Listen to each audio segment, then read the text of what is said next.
Leonardo, he's the leader of the bunch, the self-appointed leader, correct? You guys know him well. He desperately wants to be in charge, and he demands respect. However, he often feels like he's leading the Three Stooges. So here's a quick clip of him being the one in charge. When ninjas are on surveillance, they are supposed to be silent. That was a quick clip. Leonardo is voiced by the extremely talented stage and screen actor and the guy who's just sweet as pie, Jason Biggs.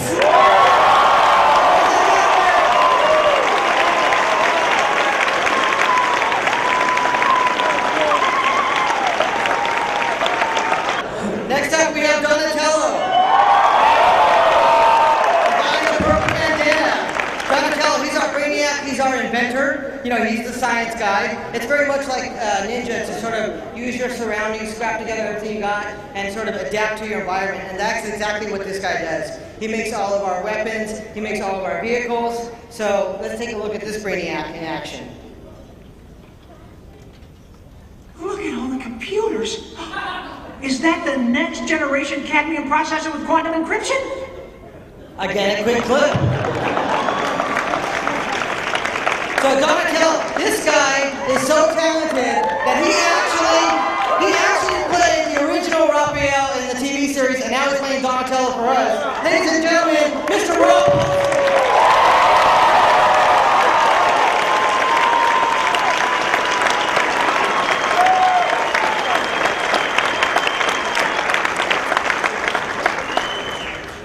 Thank you very much. Shredder, you tin-faced geek! Get back here and taste cold turtle steel! Thank you. Raphael! The big brute, the brain, the muscles. This guy is really impatient. He will punch you first, ask questions later. We nicknamed him the pit bull with knives. You want to see a really quick clip? You know it's quick. I'll make it worth your while. I won't take your head and smash it against the... Okay, thank you, Raphael. Told you he was impatient. Raphael is voiced by the heroic slayer, Sean Astin.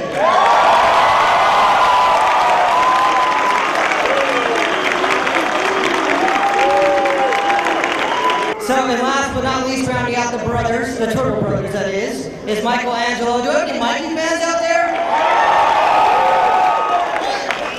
I relate. That's all I can say. Mikey's the prankster. He's the party guy. He doesn't take anything too seriously, except when it comes to protecting his brothers. So again, how about a quick clip? You're not listening to me! Very nice. Mikey is voiced by one of the most sincere, coolest cats alive today, and he just might be rocking some cowabunga underwear. Ladies and gentlemen, Great Sides!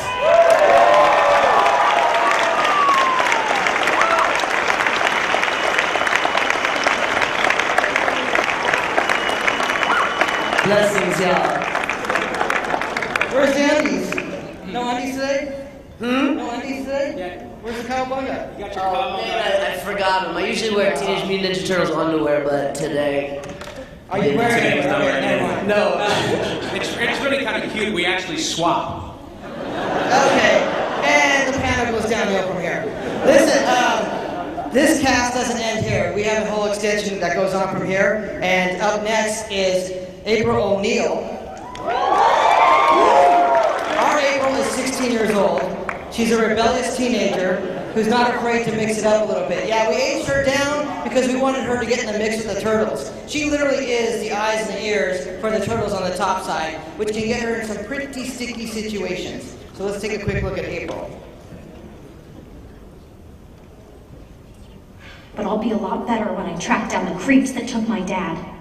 Ooh, dramatic. You guys know her well. Ladies and gentlemen, please welcome Mae Whitman.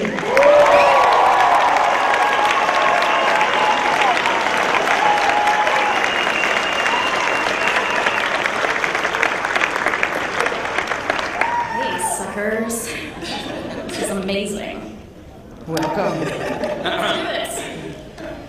Next up, we have Splinter. We love Splinter. We loved him in the original series. We love him now. What we really got excited about was the fact that we were going to make him taller. We were going to make him younger. We were going to make him a little more agile. So the fact that he can actually get in the mix with the turtles in the training sessions, possibly go on some missions, and also become a little bit of a more opponent for Shredder. So let's take a look at our Splinter.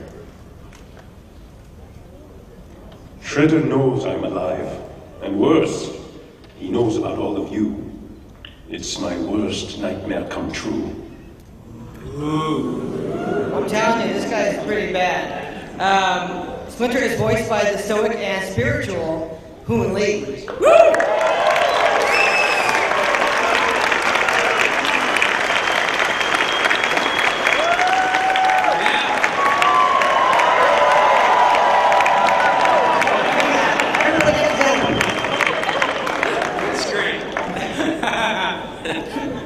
Shredder! Yeah.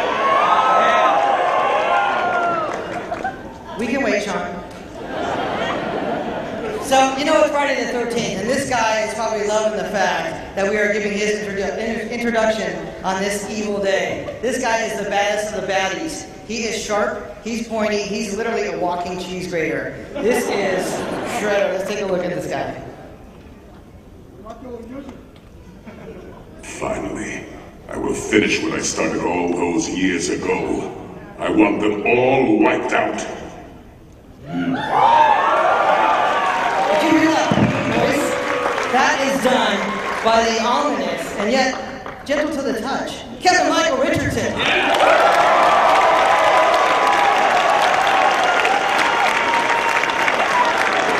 So now it's my absolute pleasure to introduce you the real brain trust behind the series. This guy was the creator of Super Monkey Robot, I said it all wrong, Super Robot Monkey Team Hyperforce Go. He directed Teen Titans and Transformers. He's an all-around turtle guru. He's our executive producer, our creative visionary. Ladies and gentlemen, Cyril Yellis.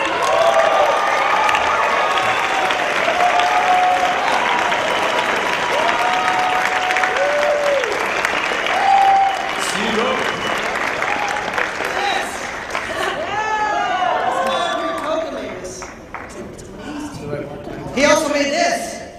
We're on a time limit here. Everybody smile. Say booyakasha. Booyakasha.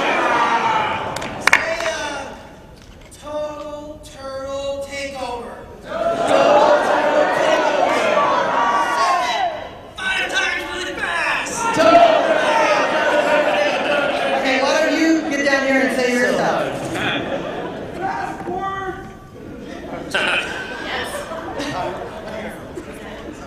That's all you got. Alright. Why don't you take us through some of the conceptual development and slides that you have? Yeah, well, here's the thing. There's so much. I mean, we have a few minutes to talk, and there's so much we can show. I thought what I would show instead was stuff that has never been leaked, and it probably never will be outside of this room, so. That's cool. So what it is basically is the development arc that I did when I originally pitched the show to Nickelodeon, when they were actually trying to figure out what this vision was going to be moving into this 2012 series. So Rich, do I just hit this, right? Yep. Okay. So here we go.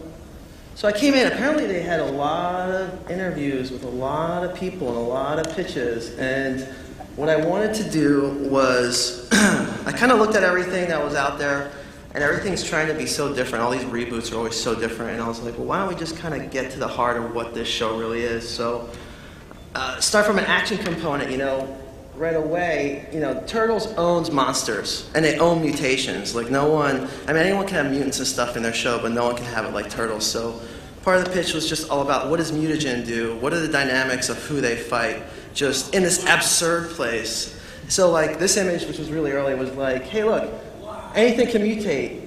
Animals, vegetables, minerals, you know, it's all covered. So yeah. And some of this stuff has made it actually into the show, but moving forward, another element of the boy kind of action aesthetic of the show was the this whole kind of vendetta, bloodlust thing. Are you okay in the front row? Is everything all right? He's freaking out. Oh, sure, yeah. Kind of excited up here. So we were just like, hey, you know, we love ninja movies. We love, like, part of the 80s was all about ninjas, and it's like that's such a huge driving factor of Ninja Turtles, and really putting that back into the show and not letting the other stuff kind of dilute that was a big thing that I was looking for. And that leads us to the last thing, which is kind of what really complicates it all, is He's going to do this. the sci-fi element. I mean, Ninja Turtles also has this cool thing where it's like Dimension X is there, man, and that opens up a whole nother world. So you have ninjas, you have sci-fi, and you got monsters. I mean, it's the best show in the world.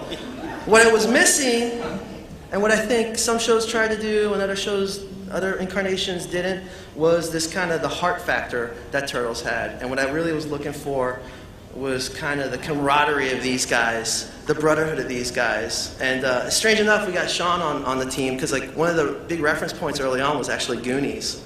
And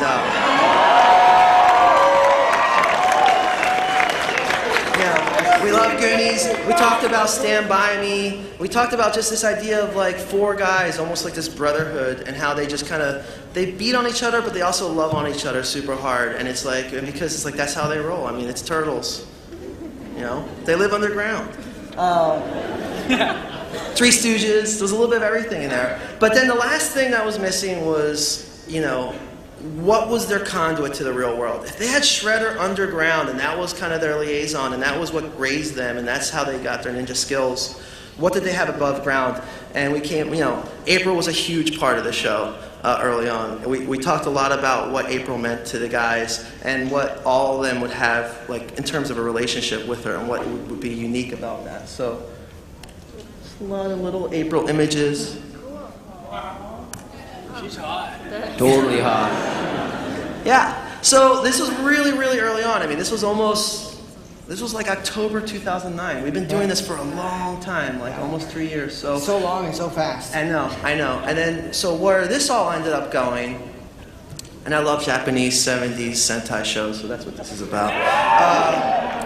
Where we ended up going was, you know, you do a bunch of drawings, and then you go, okay, let's try and get some proof of concept going. Let's go ahead and make some footage. And, you know, I think we did a couple of different shorts, like they all ran about a minute, so I'm going to show you one now. There's a lot. This was kind of an experiment, so bear that in mind. We tried to do funny, and we tried to do action as much as possible, and we tried to see, you know, how dark can we go? How can we make it look like a comic? How weird can we get? So this is a test that we did over a year ago, I think. So yeah. Hope you guys like it. Oh, you got it. They're going to control it in the movie. Roll the clip.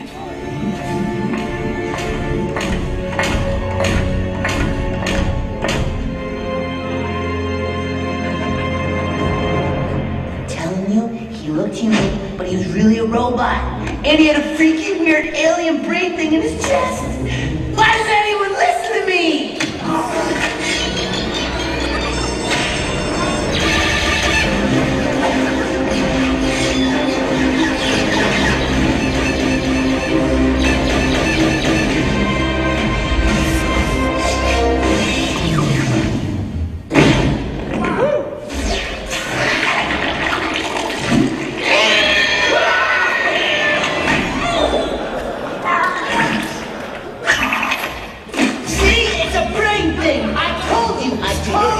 But did any of you believe me? No! Because you all think I'm just some kind of bonehead.